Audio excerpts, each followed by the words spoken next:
Hey, welcome to First Issue Club. We're your weekly comic book podcast. We're just like Sue Storm. We love a good read. Comic books are what we're here to talk about, and there's a lot of them to talk about. We're going to stand on business for comic books. Stand on 10 toes.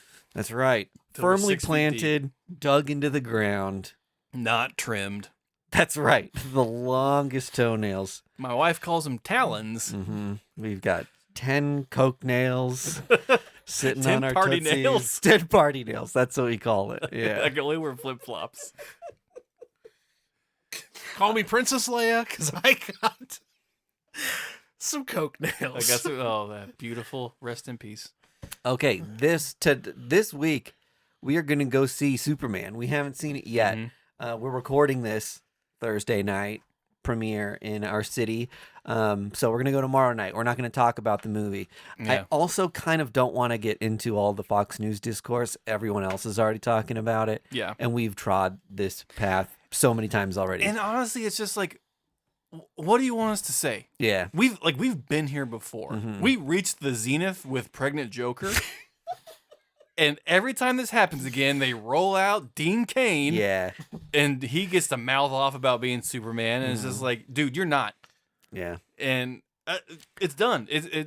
Superman is always great. He's always woke. And he's not American. Next. Yep. We had the same discourse about is Jesus too woke like a couple months ago, and it was just like, you know what? We've really jumped the shark with this whole conversation Also, at this point. not American. Lived in Kansas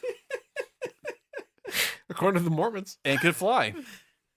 That's right. He's supposed to return. This is the funniest thing to me is that if you live in Kansas City, you kind of know this. Yeah. That the Mormons bought up so much land around Kansas City because they Jackson believe County, Missouri. this was the original Garden of Eden and that Jesus was going to return around Kansas City, and they wanted to have a lot of land. And then, Have you been to the Grandview Triangle? It's gorgeous. and then like maybe 10, 15 years ago, they started selling it all. And it's like, What's happening? What'd you find out? yeah, what did you find out? What changed your mind? Did you find another golden plate? If What happened? If you owned the Garden of Eden, you think you'd keep that property. It's like the Harold Camp thing. Like, you got your Bible math wrong, Yeah. and the real estate's just worth a little too much to validate know. saving some acreage for Jesus. the interest rates are really killing us here, folks. And God came to me in a dream. I think he'll understand when he comes back that we sold off some Yeah, land. he'll actually praise me. Okay, what were we talking about? Superman. Superman. I am. Hold on. Yeah. Before we get to Superman, Another great superhero of the show. there you go. Space Camper, Cosmic IPA. Mm. From our friends at Boulevard Brewing Company. Ooh. Worthy Are of we both drinking Chill Breaks? any Yes. Clink. terrestrial or extraterrestrial. In this galaxy and beyond, yum yum, give me some Dynama Tum Tum Space Camper IPA, the only drink I drink, including water. Thanks for making this podcast possible, Boulevard Brewing Company, via the Space Camper Cosmic IPA. Yeah, they pay for the cables that connect to the boombox. That's right. We love you for it. Okay. I think, like I said, I want to move on from Yeah. Superman. Superman Discourse. Superman discourse. Okay. Are we excited about the movie? Eh. I'm so Shut excited. your mouth. I'm so excited about it.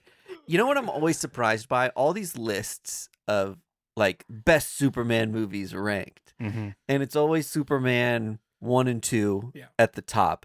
And it's like, I get that. Yeah, we don't want to step on Christopher Reeves' legacy. Sure.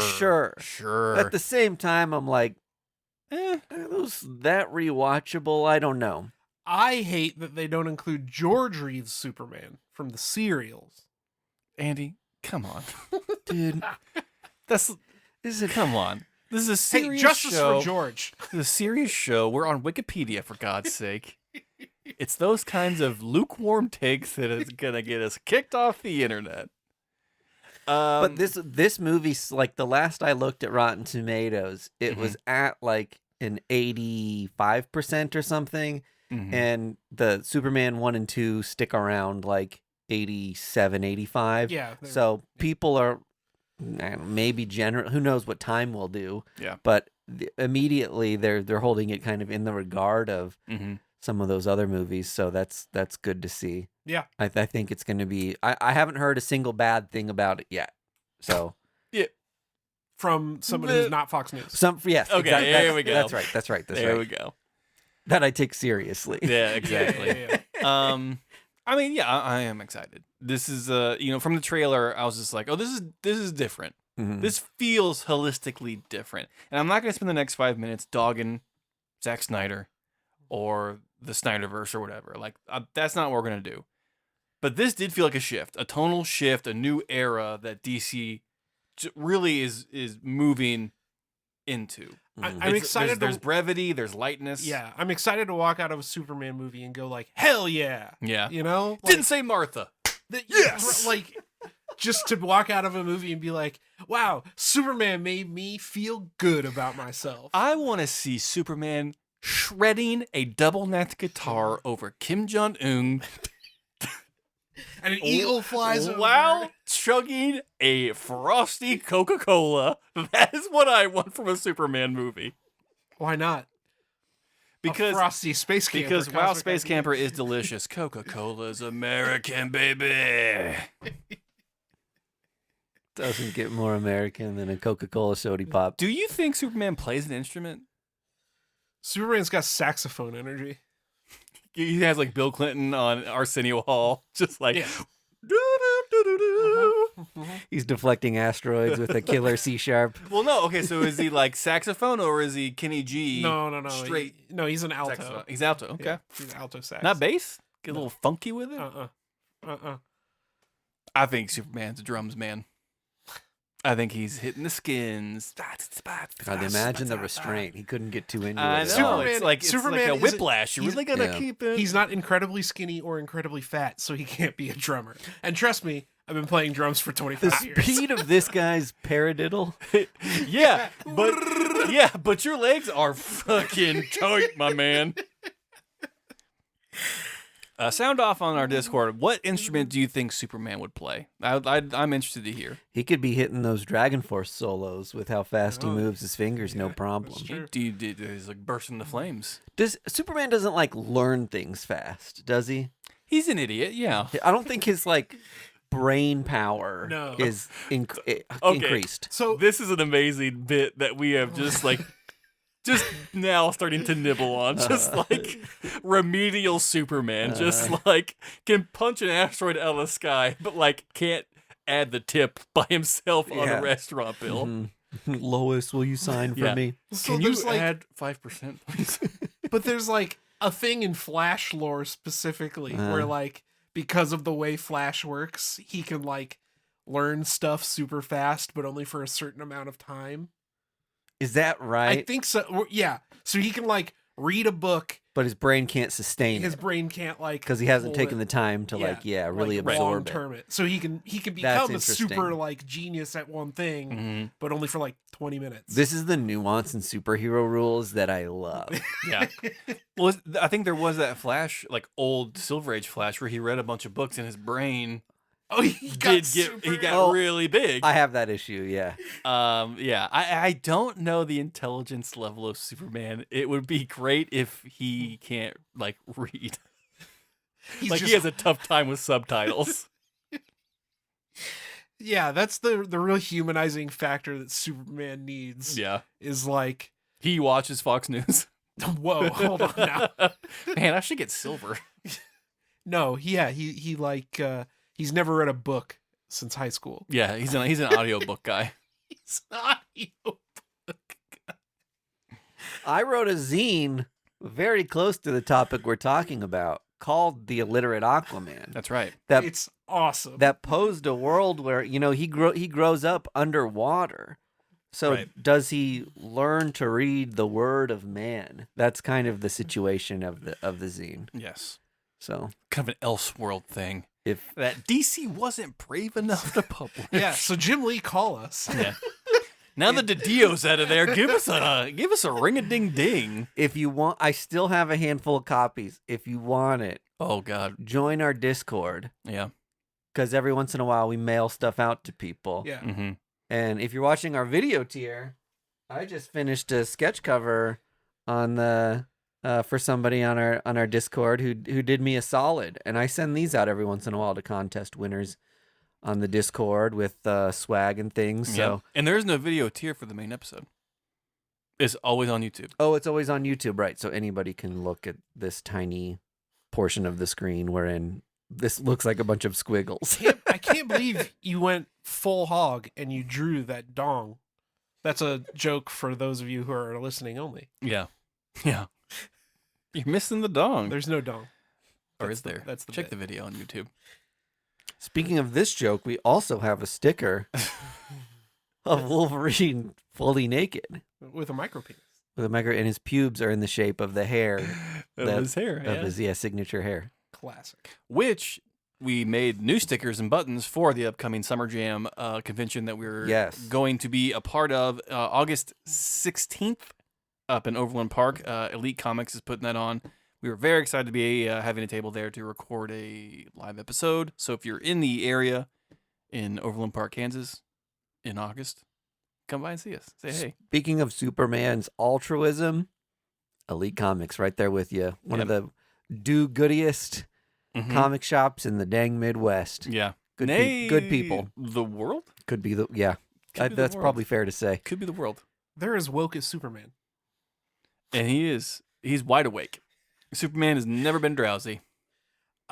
Before we move on to the books we read, I want everyone to go around quickly Oh God. and guess as to what the stinger or the big leave away from Superman's going to be. Stinger will be the bat symbol. Ooh. Oh, that's big a swing. yeah. The bat signal in the sky. Big swing. And I don't know. This is I We're all don't know just any spoilers. Completely guessing. What do you think, Mike D? I think it's gonna be Kara. Supergirl. Sure. Oh, That's a good guess. That's a good one. Yeah. That's a good one. I think it's going to be all the other Green Lanterns showing up. Ooh, to- like Oh, that'd Kilowog be- and Interesting. Sinestro. No, just the actual like human Green. This is John. Oh, like Stewart, John Stewart big- and Hal Jordan. Hal Jordan. Yeah. Kyle Rayner, because they've already Selena confirmed that. Gomez. Yeah, and Taylor Swift. Taylor Swift. Yeah. They've As con- Dazzler. Get your keys now. Every day on Instagram, I see another like Sabrina Carpenter might play Dazzler. It's just like we gotta slow down with Sabrina this, Carpenter's guys. like, really? I didn't know Yeah, that. this isn't gonna happen for you. Make Lizzo Dazzler, you cowards. Yeah, do it. But dare you. they've confirmed that Lanterns TV show. And No, think yeah, I that's know one of that's in- yeah, mhm. But I think Supergirl's probably the smartest. bet. Supergirl would be a good one. Yup. Love it. No, really, almost nothing is off the table for this. They're throwing so many, like, we're going to cannonball into the story Uh-huh. Mhm. with so many characters so quickly that I wouldn't be surprised, like, by anything showing up, and it'll be a delight. Zombie Sergeant Rock. Shows Well, up right at the okay, end. well, Played by yeah. Bruce Campbell. You did it. You finally did it. I'm hoping for finally a Bizarro God, that would be so great. in the movie. Mhm. I played by Nathan Fillion. Okay, let's get into comic books. We did our Yeah. stuff. We did our stuff. We got our yucks off. We got our yucks off. Oh, on the Patreon this week, Oh, yeah. we went well over an hour talking about indie books that we'd love to see movies from. Yeah, we each So, made a list. that was a and fun one. Round robin to that, and it was actually really, really fun. I had my doubts when you pitched the idea, but Andy, you've done it again. That comes out on Monday. On Monday. Yes, Yeah. Patreons debut on Mondays. Or Sunday, depending on if I have time. Depending if the file is easy to process. Yeah. Who wants to start? Do we want to start with the big one? Let's do Fantastic Yeah, let's Four. do Okay. Fantastic Four. So this is the Bullet comic. Am I the only one that read this? I read it. You read it with I me. read it, yeah. Yes. Not with you, but At me. It You was read it at sold me. out at the shop we went to. which kind of is weird. They really had- surprising. They had plenty of issues at my LCS. Did they? Okay. But I think this is an interesting move for Marvel because Why? Because it's a reboot of a series that's happening in the middle of an event that's like almost directly tied to this book. It is a very weird time to start at number one. I mean, they did it for the movie. Yes. For sure. I don't think this is a reboot. I think it's like a subtle tie-in to the movie. Okay. It's a number 1. Did you read the same because there's a Fantastic Four First Steps book that's a one-shot. Oh, no. Is that what you read? You read the one-shot. Oh, my goodness. Yeah. Folks, it's happened. Marvel finally did it. They released too many comic books with the same name, and we read 2 different ones. I had the same thing. I picked it up, and I was like, oh, this is a cool cover of Fantastic Four number 1.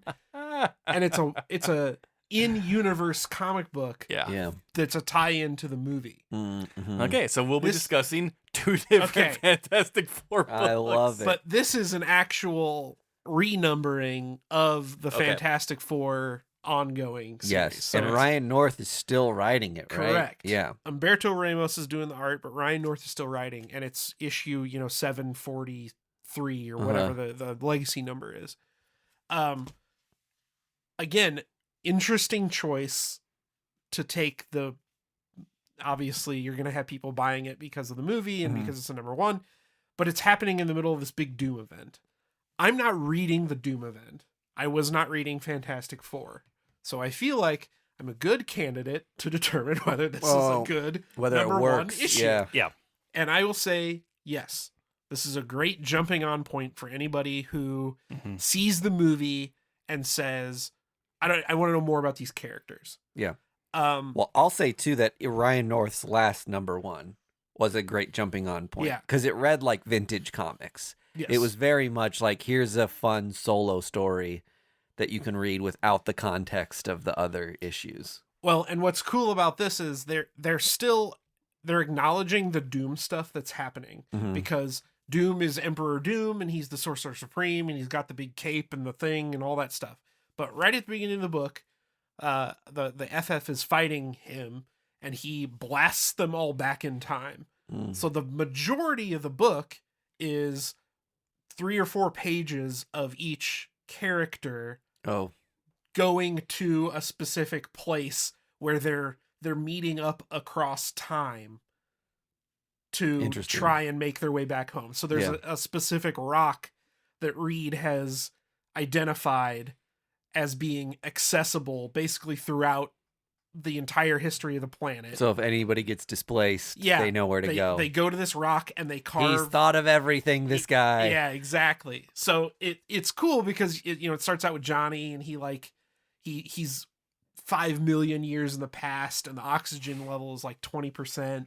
So he can't really flame on really well. But he gets to the rock and he carves his name, and then you flash to the thing and he gets to the rock and Johnny's stuff is carved into it. And he carves his thing, whatever. So the whole book is going to be them dealing with their predicament. And then Sue Storm is ultimately the one. She's the furthest in the future. So she's the one that's going to have to like get them all home back to their current time. Whoa. It's a really cool concept. And again, the fact that it works inside of this event and as a number 1 is really, I think, something special. Like it's not something that any writer could just kind of throw away. And all that to said too, you get Umberto Ramos's art. Yeah. I'm in. The master. Easy sell. That sounds awesome. Now I kind of wish I would have read that one. To be honest, I really have. I can't recommend his run enough. Yeah. It's been really fun, and like I said, I feel like a kid when I'm reading his previous run before this one, just because it does those like very standalone issues are such a rare thing now. Yeah, and he was good about doing that a lot. He's got a good author's note in the back too about how his approach to every issue is that it could be somebody's first issue. Yeah. So even if it's issue 63, you've got to include certain elements in the book that make stuff approachable, which is like the heart and soul of this podcast specifically. Yeah. Well, so if anybody out there is like, even, has an interest in Fantastic Four, but it's 700 issues worth and you don't know where to start, I would absolutely recommend this number 1 specifically. Start at issue great 1 place to start from 1960. That conceptually is dying as an art form. Yeah. Which is really tough for somebody who wants to support like weekly comic books, because the best way to read a comic when there's been like, you read 32 pages, wait a month, and then you read the next 32 pages, you need a little bit of like context and resetting. Oh, Yeah. Right? Previously. Yeah, exactly right. Like, I need that. But a lot of comics now, they're like, longer standing, this is going to be a trade paperback, and people are going to read this as a graphic novel. Mhm. So we're writing it like that, Mhm. and catch up people who are buying this weekly Yeah. or monthly. You know what I mean? Catch up or shut up. So I don't know. I do appreciate that it is also like Fantastic Four, which I view as like one of the like OG fun Mhm. comics that like kids and adults can enjoy and have a good time with. Yeah. So it's a nice one to have an homage to simpler times in comics. Yeah. It's a fun story. It was incredibly well written. The art was great. I mean, it's everything you could want out of a number one. Does Galactus show up? Galactus does not show up. This Okay. is just the Alex Ross variant. Oh, what a ruse. Red herring. Well, like Andy said, if you leave the Fantastic Four movie and you want to read more about Pedro Pascal as Mr. Fantastic, then do I have the comic book for you by Matt Fraction and Mark Buckingham. Fantastic Four First Steps. It basically runs through the first mission they ever do as the MCU Fantastic Four. They've just come back from space. They're in quarantine because they have these wacky powers. And then they get the call that there is calamity happening. And we are introduced to the Mole Man, who will be in the Fantastic Four movie. Okay, I was wondering about that because I'm kind of pissed because that showed up in like a Little Caesars commercial or something. Yeah. And I was like, what the hell? That would have been like such a fun reveal that it's like they're doing the first issue cover. Yeah. But now it's like all over TV, and they released like a Marvel Legends toy kit that has the monster from that first issue. I can't remember Giganto. that. Giganto, that's what it is. Yeah. I was like, I know it's something like so basic and simple. But Big Manus. yeah. Monster guy. Yeah, right, basically. So I forget who is the actor portraying Mole Man. Josh Gad, right? Boo. No, not Josh Gad. He is another famous actor. I can't remember his name. I'm so sorry. I know you're a big fan of the show. Vin Diesel. Anyway, from the Imagine. issue, you can kind of glean that we're going to feel sympathetic. I can't move on from Vin Diesel being. As the Mole Man. It's about family. Yeah, it's dark down here. Being in Subterraria. Remember Perfect Dark? Pitch black. Remember? No, that was the later one. Remember Pitch Black, where I can't see, but I'm really good at throwing knives. He can see in the dark. That's the premise of the movie. Jesus Christ, Greg. Yeah, I'm so sorry to brag on a USA Network movie. God, no kidding. How dare I? They made a trilogy. Should they have? Yeah. Chronicles of Riddick? It honestly feels like Vin Diesel's just like, I'm not going to do a movie unless I get 3 out of them. And everyone's just like, okay, Vin, fuck. Wait, is the Chronicles of Riddick stuff the same franchise as Yeah, the it's Pitch yeah, Black, Pitch Chronicles Black? of Riddick, and Debbie Does Dallas. just Riddick, I think. Okay, I didn't But like, realize it's like 3 C's, you know what I mean? And then they did, But- the animated one, I do not get that joke. and then they Big did the video game. Which is not a This is- movie. this It's is a all video. real. Wait, what's the video game called? Escape from Butcher Bay. How about that? Look it up. That sounds I like can't do long division, but I know the name of the Chronicles of Riddick video game. It's like the longest running franchise that no one knows anything about. I own all of them. Land you. Before Time. Yeah, they made 17 of those. That sounds like it needs to be like Beneath the Trees Where Nobody Sees, Escape from Butcher Bay. Like that's what it sounds like it should be in that franchise. In any case, the book written by Matt Fraction, which was kind of badass. It's literally like made for MCU Fans. comic book. Yeah. So it's kind of fun to see that they're gonna have to cover some of this stuff in the movie. Like it's inescapable at this point. Mhm. But it gave some really fun, rich context to the new MCU Fantastic Four, there's a lot of fun comic book Easter egg tropes. Like you can mail away to be in the Johnny Storm fan club. And like he's kind of treated as like this like Tiger Beat character in like the ads, which I think is really funny. Sue Storm's like treated as like the housewife of like, how do you run a family while being a superhero? And it's like kind of all the familiar 1960s tropes of just like what it means to be a man. All the trappings of being a nuclear family of the time. Like I loved in the trailer them touring the house and Sue giving the kind of like first ladies like Christmas decor kind of tour. It was like perfect. It was a fun additive to a movie that we're all gonna love. Does that make sense? Like not required reading, but if you love the Fantastic Four First Steps movie, you're probably gonna get a real kick out of this. Yeah. You know, it is funny that you say that because I am so resigned to like loving it already. The public perception of this movie and the Superman movie before they've come out is like they did it right, and none of us have seen it yet. I refuse to hate it. So crazy. It'll be the biggest surprise. The biggest surprise could be that movie's bad. Right. It seems like such a layup. Unless they give Galactus like a goofy voice, like. Yuck, I'm here to eat your power cosmic. Like, that's the only way this movie fails. Yeah. It's just Bane's voice. I'm here for the ultimate nullifier. I said you would see my silver surfer. I could shrink and get big.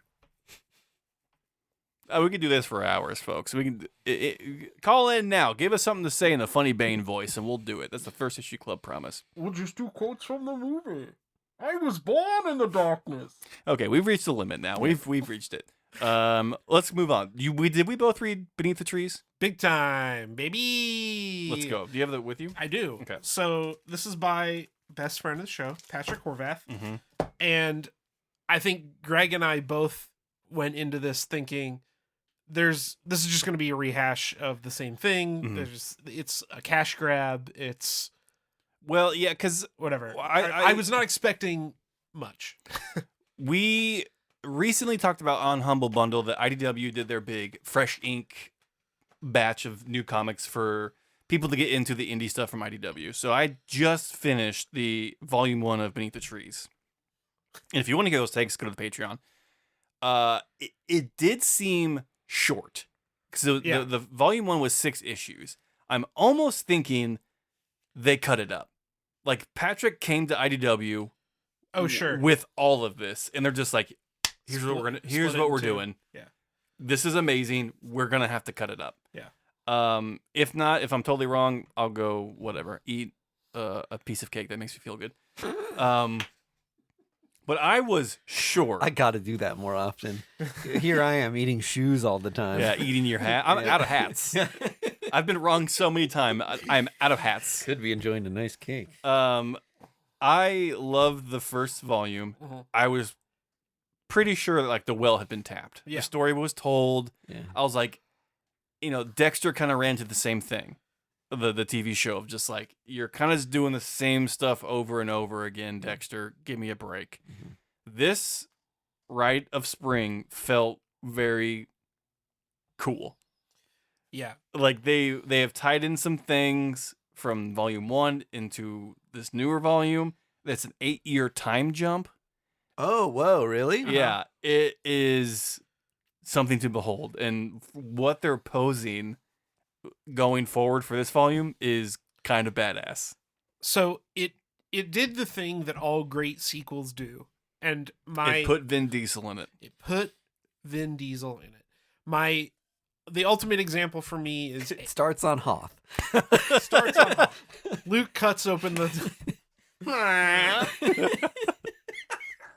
My ultimate example is Alien and Aliens, where Alien is a haunted house movie in space, and Aliens takes that concept and turns a horror movie into a war movie. Oh, yeah. Right? Hey, man, war is horror. This takes Dexter and turns it into... Talented Mr. Ripley. Talented Mr. Ripley, yeah. Or even like... Can you find a better one? Well, yeah. No. Chronicles of Riddick. You didn't have to. He gave you the perfect escape hatch. He did. Chronicles of Riddick. It's turned it into a psychological thriller now. That's or even like a Long Legs. Tremors 3. Tremors Ass 3, blasters. Ass blasters. But it picks up a loose thread that you didn't think would be loose from the first one. Mm-hmm. But instead of just using that to rehash the same kind of story, Right. we're now following, instead of the killer solving another series of murders, we're following the family member of a victim from the first series. And it seems very much like this main character that we've come to know is doing her best to cinch off the loose threads. Yeah. Like she's still weaving this tapestry, but she knows that she has left some things undone. And you can tell that she is now trying to shore everything up so she can get away scot-free. Yeah. It's a incredibly cool book. It's a fun concept that I hadn't considered. Yeah. That is just like, because it could be very easy for Patrick just to keep doing the same thing that Volume 1 did over and over again. People don't get tired of seeing cute animals kill each other. I mean, it's a good market to get into if you can. Well, and the other thing to think about too is like, if you put yourself in the mind of somebody who has not read Volume 1, you would still read this and find it incredibly interesting. Right. Because the setting and characterization still feels fresh. Even though we've seen the Richard Scary animals kill each other before. Nobody else is doing that, so it still feels like its own world that's unique and different from everything else on the rack. Right. I totally agree. It's even so holistically different in a way than the first volume. Totally. Which I think that is the trademark sign of a creator who understands what they're doing. Yeah. Yeah. And respects the reader. Yeah. And this is clearly not a cash grab. Like No, you can see the passion in the book. Yeah. Because it's still watercolor. Like the effort is still there. Like this could have been, if it was a cash grab, it would have been digitally done by somebody else. Well, even if he would have been the writer. Even if the art was incredible, if the story was like, oh, it's just the same thing. It's Beneath the Trees 1.5. Yeah. Basically the Barbarella effect. Yeah. Pretty to look at, kind of dumb. Yeah. But it was a great book. It is another great jumping on point, I think. If you miss the hubbub of the first volume, you can jump onto this not knowing anything about it and still find a lot to latch onto. So good stuff. Good job, Patrick. Damn. Questions? Did you read Volume 1? Yeah, I did, and I really liked it. Yeah, you actually have an original I'm actually drawing. kind of different. I really liked that comic book. Let me get it out of the way. I read Archie Meets Jay and Silent Bob. Who wrote that? Kevin Smith wrote it. Okay. And you can tell. And I don't mean that as a derogatory thing. I mean that as in there's no restraint. Because if you've watched Clerks or Chasing Amy or anything like that, it is full tilt nonsense. And I'm going to sound like an old dude. Just cursing and like derogative language. I have to ask right at the top. Yeah. Does Archie smoke weed in this book? He doesn't. Damn it. But someone else of the Archie gang does. Oh, so okay. I'm not gonna spoil it though. Okay. It's not Hot Dog. It's not Hot Dog. Which is Jughead's dog. Jughead's dog. So at the top, I don't want to say I didn't like this book, but when I'm done speaking, you'll understand why I didn't like this book. There, like I said, it was done by Kevin Smith. There was zero restraint, which means like they said fuck every other panel, which it takes away the charm of Archie meeting these Kevin Smith characters. Does that make sense? It's just like if you're just like dropped into it and it's just every other panel and there's no like anticipation or build up or you know, will they get away with saying this? Because it's branded with Archie Comics Publishing. Yeah. And I think Secret Stash Publishing, which is Kevin Smith's imprint or whatever. If they kind of like led up to it, like now Archie himself never said any cuss words or smoked weed, like I alluded to earlier. But like there's talks of a character giving Archie a hand job. There's talks about like Archie should participate in a 3-way with Betty and Veronica, and it's just like, and like I get it, like it's fun to talk and do that like at the lunch table, like if us just being like this is what the Archie comic should be, but like seeing it in practice, you're just like, this doesn't work. Like it's low hanging fruit. It is very low hanging fruit, and like I don't want to say juvenile, but it's just like there is a age limit that'll just be like, this is fucking comedic gold. Yeah. Yeah, right. There is a thing for me that like anime falls into this trap a lot, or like at least like translations, like the dubs of animes fall into this trap a lot. Sure. Where it's like for American audiences to like it, we have to constantly remind them that this is actually for grown-ups and it's actually very mature. Yeah. And the way to signal that is by being very like brash and using a lot of curse words. Yeah. And as somebody who Is an adult and doesn't have to validate like all those things age poorly, because we no longer worry about validating to someone else whether or not this is cool to watch. We just enjoy watching it, right? Mm-hmm. So when they're just like, oh fuck, and like really like lean into the dub of like fuck, like, you could hear the the director Marducci be like hit that Hit it F hard. word hard. I want every 8th grade boy to hear that. Yeah, it just comes out it comes out of the wash super corny. Yeah. And I think it's just the mixture of that. Like I love Clerks. I love Clerks 2. I love Clerks 3. I love Chasing Amy. I love Mallrats. I also love Archie. I love Sabrina, and I love Jughead. And those two worlds are great.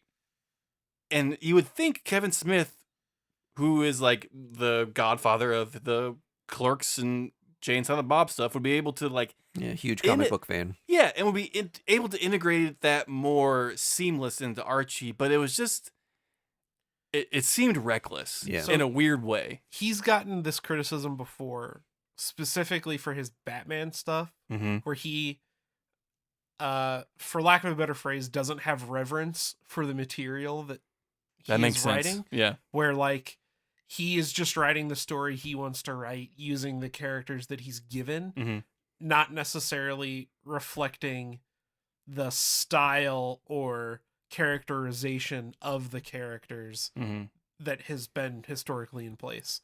And I think that's dead on for why I didn't because you read this, you're just like, none of these Riverdale people would be doing anything like this. Seems so out of character for everyone involved. Yeah. It's branded like Kevin Smith's Archie, as opposed to like Archie by Kevin Smith. Yeah, right? I mean it's essentially just like, whoopsie daisy, Archie stumbles into the Clerks verse, and it's like, whoa, this should have never fucking happened. Because then they try to have this really sweet moment at the end. You're just like, this is fucking unearned. Yeah. You can't just toss your arm around Archie and be like, you're one of us now. It's just he does not want to be. Stop this.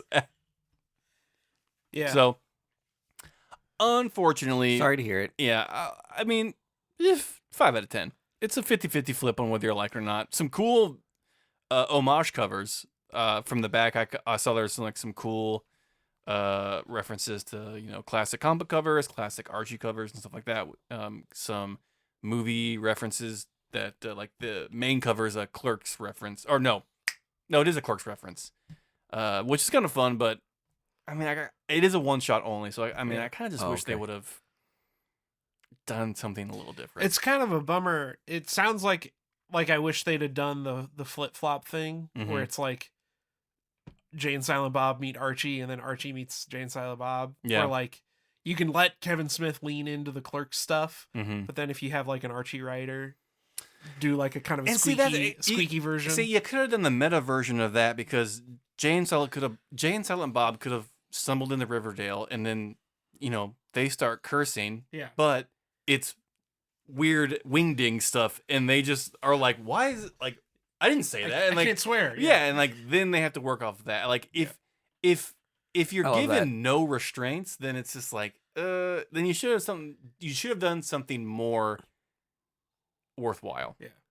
For a guy as creative as Kevin Smith, you kind of would hope for a little more like that. Yeah. Not that we're slamming Kevin Smith. We love you, Kevin Smith. Have us No, on, I mean Kevin have us Smith on is Fat Man Beyond. no Kevin Smith is brilliant. He is well versed in. We're pop talking about the culture. guy who made Tusk here. Yeah, I love Tusk unabashedly. the guy who made Dogma. I'm like, God. he's a smart man, Oh yeah. and I think he had a little too much fun Sure. with know. this book, and he made my Archie feel uncomfortable, and I don't appreciate that. So okay, moving on. There's a read on this entire conversation where we're just taking an Archie one-shot way too seriously. But I stand by your take on it. I can imagine feeling the same way. Which sounds weird from us because I know we're generally just like everything sort of people, but there's there's a some line you things gotta are kind toe. of some things are a little sacred Yeah, when you've read comic books for like 35 Yeah. years. yeah. He's like, hey, Jughead wouldn't do that, Yeah. so knock it off. All right, Vargas and I both read Wild Animals, which is a Ed Brisson book on Mad Cave. Kind of a newer guy in the comic book world. Ever heard of him? I want to get your take on this Okay. because I've got takes. All I want right. to hear yours before I spill mine. A lot of like character development in this for our main character, Mhm. guy who works in like a little retail convenience store and has kind of been bullied his whole life. We find out that his dad was a cop who ratted out some dirty cops and got disfigured from an encounter between the dirty cops and his father. He like Ooh. The same encounter where his dad died. where his he dad got died. disfigured. Yeah, he got splashed with like Hot hot oil Oh, I see from, now, yeah. from some food being fried. Yeah. He's got like scales. And that's affected him his entire life, and people treat him poorly and like less than, and his mom's in the hospital and passes away. So that's kind of like the context for this, and he's kind of just discovering through his mother's death and him like looking through like what she's left him with, he's kind of discovering like some stuff about his story that he didn't know or that his mother kept from him after his father's death. Mhm. And things may not have been how they seemed, Right. is kind of what we're finding. We don't get a ton of context on that, but this kind of turns into a story where like one guy's life has been so shitty, his mother dies, and he's just pushed like an edge too far. Like he's been a good dude. If it weren't for like a handful of circumstances colliding into like one big stressful night, then he might have gone on and lived his life like Yeah. a very normal, kind guy, Mm-hmm. but instead was like, He just snaps. fuck it all. He snaps. This turns into a revenge story. He's gonna hunt down the people who like wronged his dad and go ham on everybody. Yeah. Like that's more of a synopsis than it is a take Yeah. on the comic, but I do think it's like a good revenge story with just enough like character development to get you like super interested in this guy's story and care about his circumstances quite a bit, and just enough like intrigue to be like, is everything what meets the eye Yeah. for what he thinks his like father did and what actually happened? Yeah, it's going to be interesting to see the direction this goes. I mean, I trust Ed Brisson with a story implicitly, but I love stories like this where it's a little bit cathartic Mhm. to see somebody who gets pretty beat down by life get the I don't know, the gumption. Courage is the wrong word, but Mhm. when they The gull. yeah, when they snap and they're just like, all right, everybody's paying for Yeah. everything they've done to me. Yeah. You know what? Fuck it. Right. Well, it's like it's the premise of John Wick, right? Mm. But this is like John Wick who works at a convenience store I and can doesn't handle have the a parking car. ticket. I can handle losing my shoe. But Yeah. when you kill my dog, Yeah, Yeah, you get the idea that this guy's never stood up for himself a day in his life. right. And now his mom died. This Yeah. one bad night, Yeah. sort of, and all these like discoveries and revelations and bad memories that come up on top of all of it lead him down this path. And part of me thinks this is a really good kind of like, I don't know if this is the intention of it, but it kind of is a good thought piece on like, could happen to any of us. Like we tend to like really like other and shame people who do these, horrific things on paper, but it's like anybody any of us, like when pushed to like our limits, have done something out of character at some point in our life. Like Greg disagrees. He's never done anything. well, no, out I mean, of like, character. there is, but then again, I've never been to that low point. Like, we are talking about a story where like none of us have ever experienced like probably this kind of. No, I mean, Yeah. I haven't experienced this kind Well, of like and like- horror and, in like, like not even like such a this- short amount of time. Yeah. But I can. You've cussed out a waiter, whatever. Like Yeah, like I've snapped on like someone Yeah. that's just been like kind of rude to me, just like, dude, Yes. hey, shut the hell up. Yeah. And get that for me. That's kind of what I'm talking about. That we've seen glimpses of it, and this is like the extreme version of it. Which, yes. like, Okay. it builds like this interesting empathy that like kind of puts you in a place to say like, I get it. like I'm not othering this person as much as Yeah. I would otherwise if this just jumped into just like he's going crazy and he's out to kill people. Yeah. Like there's a less eloquent way to write this. Yeah. Okay. I yeah. think. I totally understand that. Yeah. Because I was just like, I don't like. What would I have to go through well, that to snap to a thing of just like, but that's the I'm whole. gonna start killing people. That's the whole like first 20 pages of this book Mhm. is you get the story of what led this dude to All that he one has thing. is his mother. Yeah. Yeah. He has this terrible interaction that's like very tragic Yeah. that prevents him from being at his mother's deathbed. Wow. And then he discovers all this stuff about his past. And Yeah. it's Gets kicked out of his apartment. It's just Yeah. like a One thing after the other. Yeah, it's just Yeah. like a horrific piling on of awful God. stuff. Imagine that. Like, you just lose like the one person in your life that tethers you to sanity. Yeah. And then you're just like, there's no one here to advocate for me. I'm like lost as a kid in the world now. Yeah. Like, and like, Yeah. can't imagine. it's going to be interesting to see the direction that Ed takes this. Like, is it just going to be a John Wick book where this guy like finds the 3 cops that shot his dad and just Mhm. like goes ape shit on them? Or do we find out that the dad maybe also wasn't such a great guy Yeah. and got killed for Oh, I'm sure there'll be some kind of some Shyamalanian twist. in there? And just based on the title alone, you get the feeling that like, violence does not beget anything but violence. Yeah. Right. Right. Anyway, I think all this to say we're in agreement that this is a very engaging, Yeah. solid read. It Another heater from Mad Cave. Yeah. for Ed Brisson, it's a little more like I feel like a lot of his stuff is maybe like smaller in a good way. Mhm. That a lot of his things you're just like, wow, I can picture this on the news. Like Yeah. I think The Violent, was that the name of a mini he did that was like a very like Midwestern, like Oh yeah. another like down and out like young family that are like put to their stressors and lead to some like unfortunate circumstances. Like that book was so good and such like an intimate story that like really caught the vibe of the Midwest. Yeah. This feels a little more like dialed up in like a realm of disbelief a little bit. Yeah. Like But if you read this on a Florida Man, you would be like, I don't know that this one's like really like true.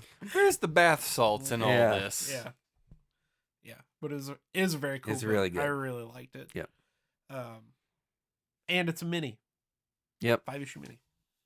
We love us a mini. We love a mini. What else did you read, Mike D? Oh, this is the one that I didn't read. Tell me about this. Okay, I read the Unchosen And it's Unchosen comic book. Skybound comic. Anybody want to flip through that? Sure.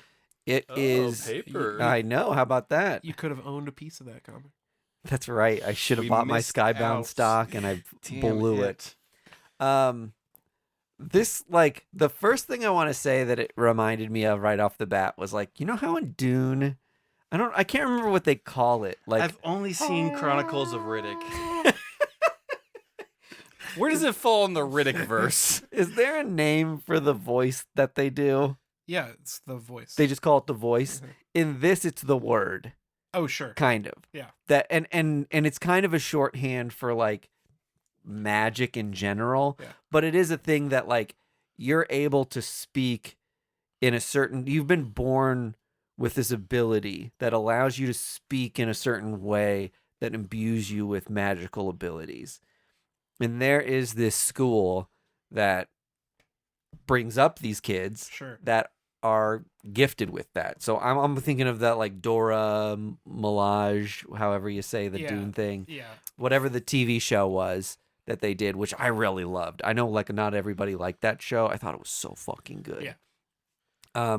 But it kind of feels like a mix between, like, Harry Potter and that, where Yeah. these kids that have this gift, They're kind of like sci-fi witches. yeah, they're kind of like sci-fi witches. Exactly right. There looks like a little manga influence The art style, on some of this art style. yeah, for sure.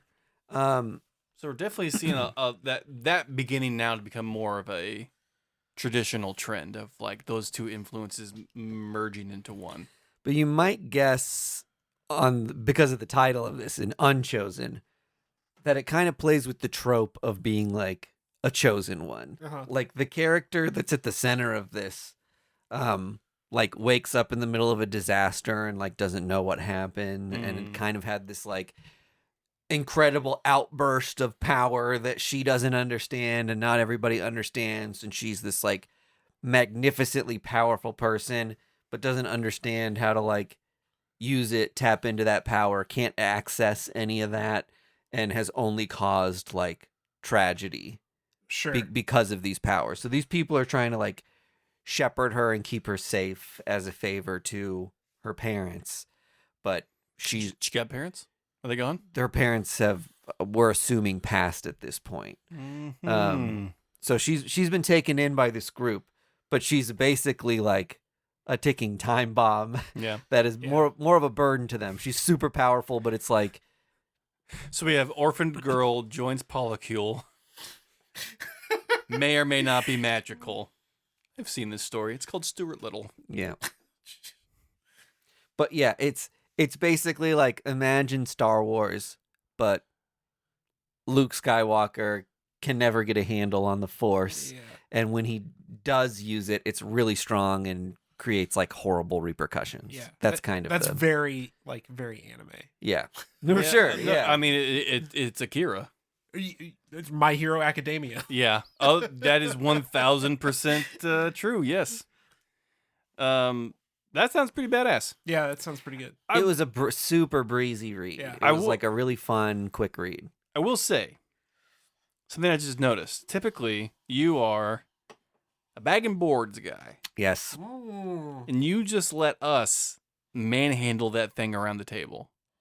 You're wondering what the different circumstances were. Yes. You're very astute. Okay, so my wife volunteers at a food pantry Mhm. on Thursdays. This food pantry is next to a comic book shop Oh, in Lee Summit. okay. Normally, what I would do to prep for this podcast is buy comics digitally Mm-hmm. so I can read them really short notice. Sure. Since my wife is next to a comic book shop and we've got the opportunity Mm-hmm. to support an LCS instead of buying comics on Comixology or whatever, I have her go in and try to grab for me what she can find. Right. I think, was it next to Pulp Fiction? It is, yes, Yeah. it's next. This place is next to Pulp Fiction. Shout out. They have our stickers on the new first Yes. issues of the week. That's right.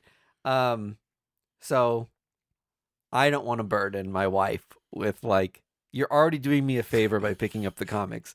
Are you picking up the ones that are like not bent?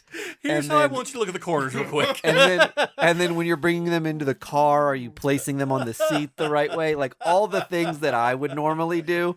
I'm already asking her a huge favor of her to walk into a store that she's like feels uncomfortable and maybe unwelcome in because it's comic. Not that Pulp Fiction are great people and Pulp Fiction, Meg out there at Pulp Fiction's amazing, and they welcome everything. But there is like a stigma about comic shops, and it's sometimes a little. Now, honey, remind me, what's a spine tick again? Mike's on the phone. Ask the man if it's a 9.8. No, a 9.8. So these arrived to me in a condition that I would normally consider subpar. So at that point, there's no need to keep them.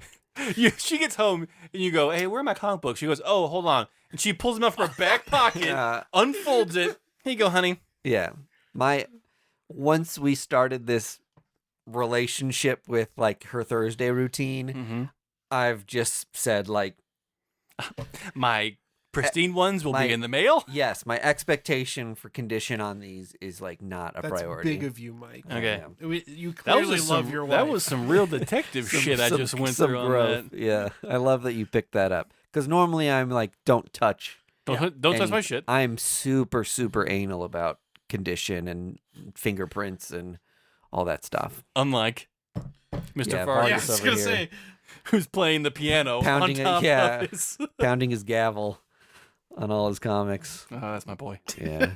Why? Last book of the day. Hey. Now this is a treat, folks. I want you to listen, all right? This is a big one. No one can ever say that I don't give a chance. Because I've always said that. People are like, does Vargas give chances? I go, no.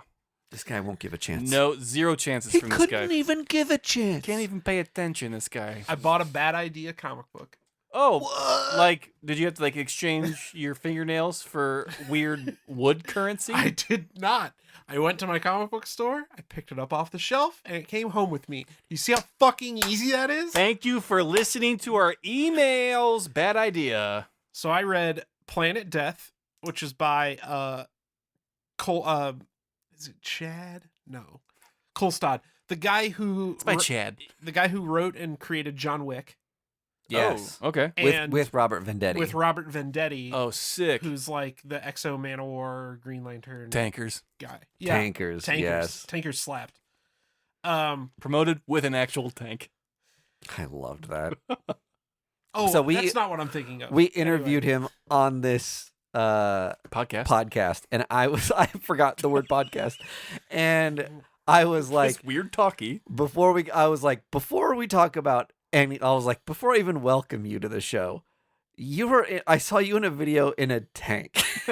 and he was like, I've done so much press for this book and no one has brought up the tank yet. And he was like, I can't thank you. Like, I can't believe I haven't gotten to talk about this yet. Should be like the first thing I'd ask myself. Like, yeah, first question is tank. Is how it did fun? How did this happen? Yeah, what were the circumstances? Was it loaded? Yeah. Were you loaded? So he was a very sweet guy to chat with. About tanks. So he co-wrote Planet Death, which is like Starship Troopers meets Warhammer 40K. Worth it for the art alone. On steroids. Meets this was Chronicles of Riddick. There was a free comic book day preview of this book. Yeah.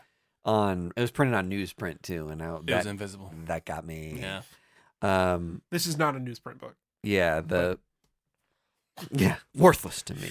We were just talking about in the Discord the other day that like all facsimiles that should be newsprint, that are reprinting something from a newsprint era should be newsprint. It's honestly, how do you fumble that? I think it's cheaper for the publishers, and readers would like it more. Now the colors are going to run together. Good. Yeah, I want that. Right. So it's about a guy who wakes up on a ship, and his objective is destroy the weapon, return home, and he's like dumped into like a big, kind of mech suit, dropped onto a planet, and fucking goes nuts on all the aliens there. Metal. And ends up being like, the last guy alive, 99.9% death rate of all the people who dropped on the planet. Nice. And the only thing we know is that he needs to destroy the weapon, whatever that is, and return home. What if he's the weapon? We don't know. We basically don't know anything. But yeah, it's for, if anybody saw the movie Edge of Tomorrow or Live, Die, Repeat. Mm-hmm. Yes, they changed the name of it. It's that. This is like that. It's awesome. It kicked ass. For as frustrating as Bad Idea is, now, presently, in the future, every one of their books is so pretty. Well, oh, they're gorgeous. Every book. Yeah. Looks like it took 15 years to make. The covers are awesome. They do a really great job with and I'm their very artists thankful. and their coloring and the amount of time they take on all these things. Well, and I'll say this too. They have previews for some of their books that are coming out this year. And this book has the best cover I have ever seen in a book. just I don't know anything about it. Mm-hmm. I don't know the creative team. Well, I know Robert Venditti, but it's called Ordained, and the cover is like a priest Ready to throw ready hands. to bare knuckle box And a with, Fight Club. with a bloody nose. Gritty teeth. It's just so good. Yeah, that looks rad. So, I mean, Bad Idea. If you put these in stores, I will buy it. I hope- Survive I hope looks he like a promotes that Vargas with a book. tank. Survive looks sick. I mean, do you see what I mean? Like, No, I get it. it is Look at- the detail in everything is great, but it Sorry. takes just a gigantic leap of faith to even get these books in my house. Yeah, well, and that's been my frustration, is that I can't just go to a comic book store and buy these stupid books. Yeah. I've got to figure out how to get them, and I know that that's part of their deal, but now I don't have to do that. A lot of them are good. I'd say about I've- 90% of them are good. I have Yeah. heard nothing but good things about them. ENIAC But- was a lot of fun. Yeah. The Lot, you would love. Have you The not Lot. read The Lot? I a lot haven't. was This is great. the first Bad Idea book I've had because it's the only one I've ever seen. There's a in werewolf one that will knock your effing socks I think you off. Guys, would love The Lot. I'm not disagreeing. God, with Andy, you. why haven't you read these yet? Ugh! I haven't read them because they're not in stores. Do you Well- understand? Or digital. They're not on digital either. I don't think That's they are. that's no. the thing. I know, and I get that. That's You have to go through the rabbit hole in freaking Alice in Wonderland to get to the shop. I'm not going to do that. I'm not going to do that. I know, and I'm not going to either. I don't know. They're. I don't know. If they made trades of those books, I would buy them 100%. Yeah, that's kind of wild that hasn't happened yet. And if they make them, then You know tell why? me where they are. Because as soon as they start doing that, they have to change their name to Good Idea. So, Mike's gonna look up and see if